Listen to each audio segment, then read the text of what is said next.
Hi everyone, this is BritSimon. I need to give you a couple of updates on some things further to the video that I posted yesterday with regard to the new immigrant visa ban. I'm sitting here actually waiting for my daughter at the skate park. Let me just show you this, because just to show you typical life in America, right? So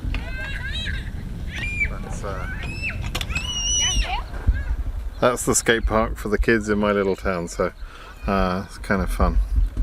Anyway, so while my daughter's over there having a good time, I thought now would be a good time to give you a drive time update about this visa ban. So the ban obviously has been much discussed today. I became aware of a move by the American Immigration Lawyers Association to put together a pro bono challenge to the new immigrant ban. And they are proceeding with that case, and they had previously been preparing paperwork, I think, for an expectation that H1 visas, etc., would be impacted by the ban. And in speaking with Curtis Morrison this evening, he told me that there is a law firm, fairly large law firm, that is sort of partnering with the AILA team to challenge the ban from a business visa point of view. So that's a good thing, because it provides additional resources which can be used to put together a really good legal team. And they would have all the resources they need between the AILA and the other law firm. They would have all the resources they need to challenge the government. Taking on the government is not an easy thing, and you know, some of you will be aware of Jim Hacking's case against the government. Jim, you know, was frankly very brave in even attempting that, and Curtis Morrison, who's doing the similar sort of thing for a mandamus brief that he's putting together, it's a hard thing taking on the government, and at times you've got to be willing to have you know, exceptionally deep pockets, and you know where your limitations lie, because the government have got unlimited deep pockets, and they can throw any legal resources they like at a case.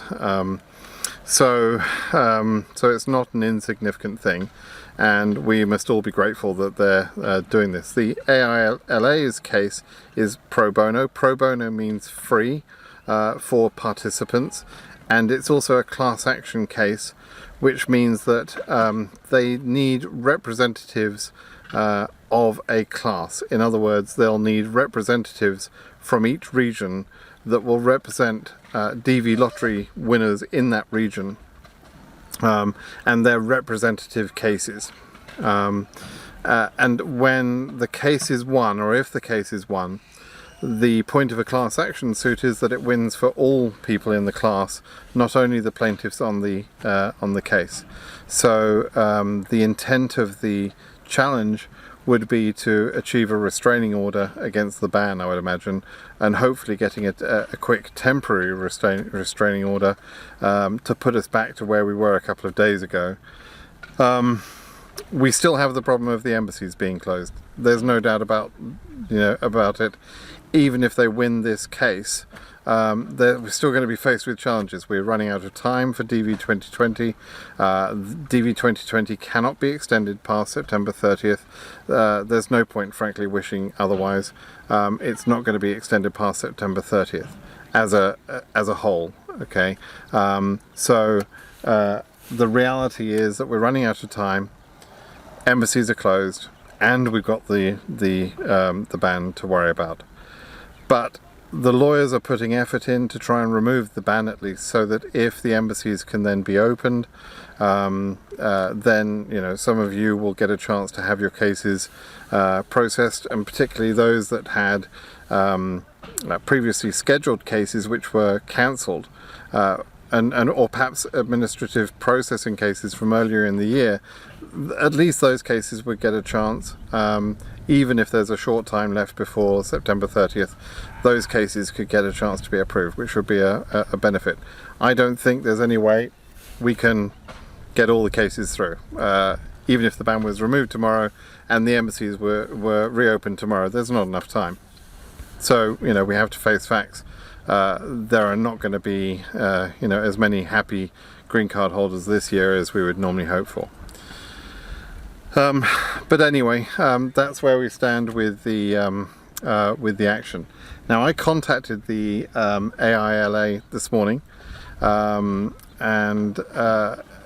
suggested to them that perhaps I could help in gathering names and contacts so that they could have additional plaintiffs on their case.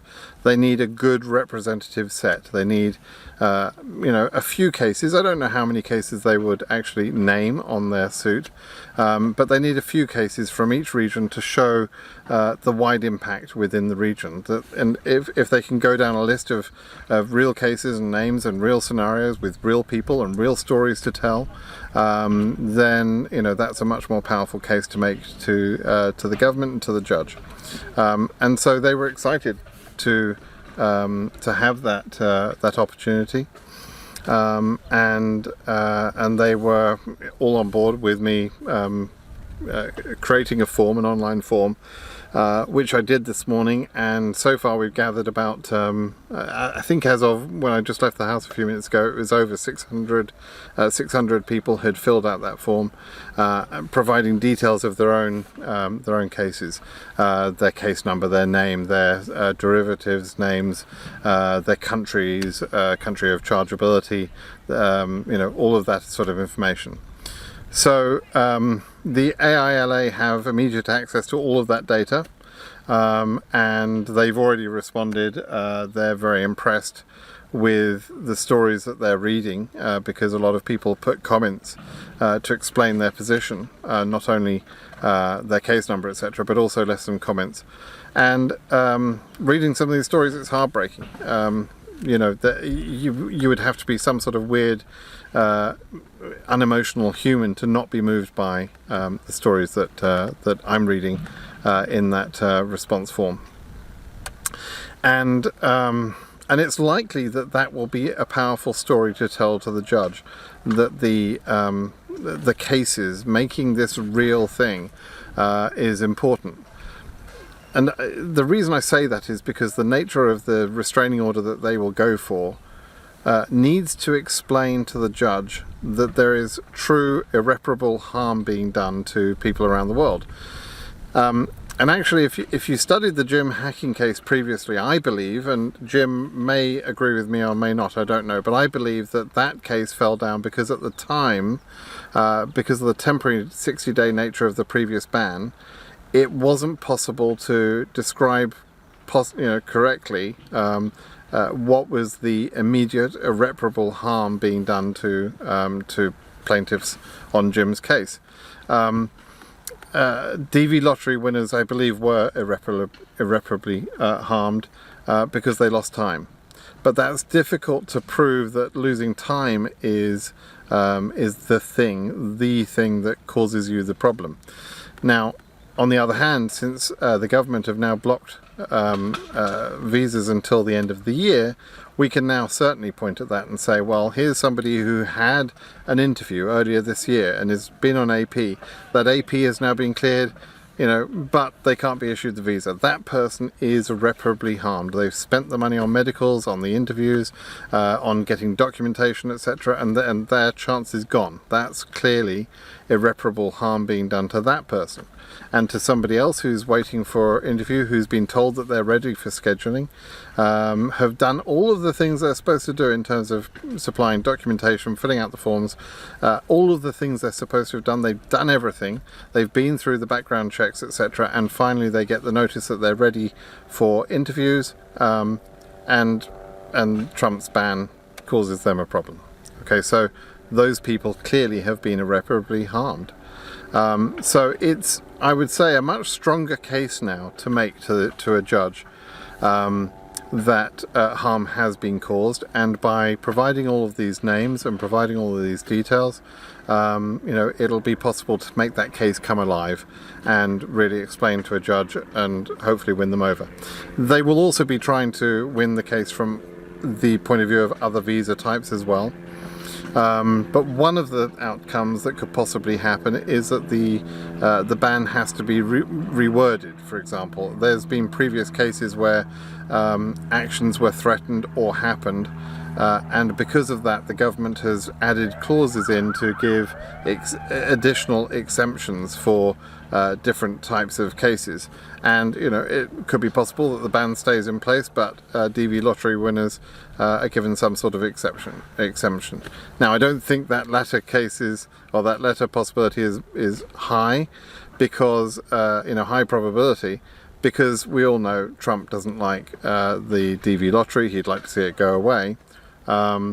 So, convincing his government or his administration that there should be a special exemption for DV lottery winners would be a hard case to make, and but it is technically possible. Okay, so that sort of covers what's been happening today. I've spent a lot of time on this today. I've spent several hours on this today. I do work for a living, so this is eating into my professional time. But but I'll make the time up at night time or something. Somehow I'll figure it out, because we're running short on time for lottery winners. So that's my personal priority at the moment. I also spoke to Curtis Morrison by email today, and I wanted to give people an understanding of whether or not they should sign up for Curtis Morrison's Mandibus case. And I put a couple of points to him. I gave him my assessment of his case in a way. I've given assessments of how I saw his case in terms of its validity, its chances of success, etc. And perhaps some of the sort of errors, or not errors, but the weaker parts of the case. And Curtis has taken that input in the past and agreed with it. And so, although I don't know Curtis Morrison personally, I've spoken to him by email several times. I know him to be a decent person, a good lawyer, and he's been very appreciative and respectful of my opinions, even though he's the qualified lawyer. I am not, right? So who am I to talk about this? Although clearly, from a DV lottery perspective, I know that subject. So anyway, I spoke to Curtis by email, and I told him this assessment, roughly speaking. I've said I see his case as more geared towards achieving fast processing for the named people on his case, a prioritized approach for those named people, and that I felt that his case wasn't particularly geared towards fighting the ban as a whole, whereas the AILA case is going to be geared towards fighting the ban, right? So in a sense, I think the AILA's case is stronger to fight the ban, and it's a class action suit anyway, which means that it's going to benefit more people. So I'm clearly supporting the AILA's case from a strategy point of view.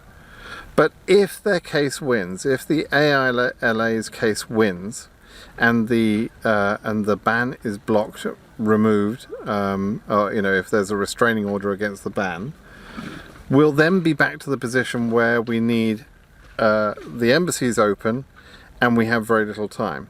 In the case where we have very little time, then you may decide that it's worth it to you to gamble the money that Curtis is charging as fees to be part of his lawsuit, because in the remaining time that we have, then maybe that would make the difference between you getting a visa, a green card, and not. Okay, so the fees are $1,000 to start, and if successful, another $1,000 per person. There's a slight discount for derivatives, I believe, but the fees are not insignificant. Let's face it, and so it's too much money for a lot of people. I know he's had a lot of people sign up already, and I know he plans to work hard, once the case is active. But I think his case has less chance of succeeding in overturning the ban, and therefore we need both cases, if you like, to be simultaneously going. In that case, a couple of people have asked me if they could be on both cases, if they could fill in the form and be picked to be one of the plaintiffs for the AILA case, and also be on Curtis's case. Now, Curtis has made it clear to me that he thinks that's a bad idea, being on both cases. So I'm going to make sure tomorrow that if there is overlap between the two lists, between Curtis's clients that he's already got signed up and the list that I've got going and have provided to the AILA team, if there's overlap there, if there's people there, we'll make sure those people are not considered for the AILA case and that they stay signed up to Curtis's case. He believes there should be separation because he doesn't want the government lawyers to suggest that someone is taking a scattershot approach, suing them from all different directions, etc. He wants there to be separation, and he believes that Jesse Bliss from the AILA would feel the same way. So I'll confirm all of that tomorrow and make sure that there's no overlap there. I do think there's still some mechanical problems with Curtis's case. I think if that ever went to court, it would be a slightly weakened case, in my opinion. That's only my opinion. But that's not really the main point of the case. The case is being put out there to try and speed things up, to force the government to do their work quickly on a limited number of cases, right? Only a list of named people. So being in court is not really the point. He is prepared to take it that far and argue it in court if necessary. But and he feels strongly that he's got a good case, but that's not really the main intent of his case. Okay, so the ideal situation would be the government's ban is blocked by the AILA's action, that embassies open magically in the next few days, and that Curtis's case proceeds and succeeds for the people that are named on that case. Now, he's got some deadlines for people to participate. He's got some sort of mechanical deadlines which have to be in place. One of them is that I think you've got to be signed on to his case by July, the beginning of July, the end of this month, the end of June, and that he will file the case by, I think he mentioned the 8th of July. I could be wrong on that, but I've written an article on it before. And so I asked him if he was able to extend that to allow more time for the AILA's case to proceed, so that people knew that the ban was going to be removed before they actually committed to spending the money with Curtis Morrison, etc. He can't do that. He can't delay. He does not want to weaken his case, obviously, by delaying, and so he's put his dates in place and he's firm on them. And so that's not going to happen. He's not going to delay his filing at all, or his deadline to participate. So it's unlikely, I would say, that, given that we've got a week left in this month, it's unlikely that we'll have a definitive answer from a judge on the AILA's case before the end of this month. So you're probably going to have to take a gamble that you want to participate on that case, if you do want to participate, if you can afford the $1,000 upfront cost, etc., and the fees later. You're going to have to take a gamble to be on that case without knowing for sure that the ban itself is going to be removed, and knowing therefore that Curtis's case is perhaps not ideally suited to having the ban itself removed anyway. So your choice, it's entirely your choice. I don't have a strong feeling either way. It very much, it depends whether you've got money to spend. And how you feel about committing $1,000 or a couple of $1,000 towards getting your green card. Frankly, that's a drop in the ocean compared to what the green card is really worth to you in terms of changing your life, bringing you to America, allowing you to work here. It's a drop in the ocean. But for a lot of people, it may be, if you're coming from a country where the average salary is $2,000 a year, then to commit to spending $2,000 for a lawsuit is obviously an extraordinary amount of money. It would be like me spending, a lot of money. Put it that way. If I put it into my income terms, it would be a lot of money. And so, it may just be too much money for a lot of people, and that's totally understandable. But frankly, from a legal point of view, from a lawyer's point of view, he's not asking a lot of money, and it's not that he's being greedy at all. He's taking on a commitment to fight the government. That's not going to be cheap. He's not trying to get rich out of this thing, believe me. Anyway, so that's, hopefully that's interesting or helpful for you to understand those things. I think the last thing I just want to address is the embassies reopening. There's absolutely no clue about when the embassies will reopen. There is a phased opening plan. The phases will go phase 1, 40% staff, phase 2 will be 80% staff, and phase 3 presumably would be the return of all staff.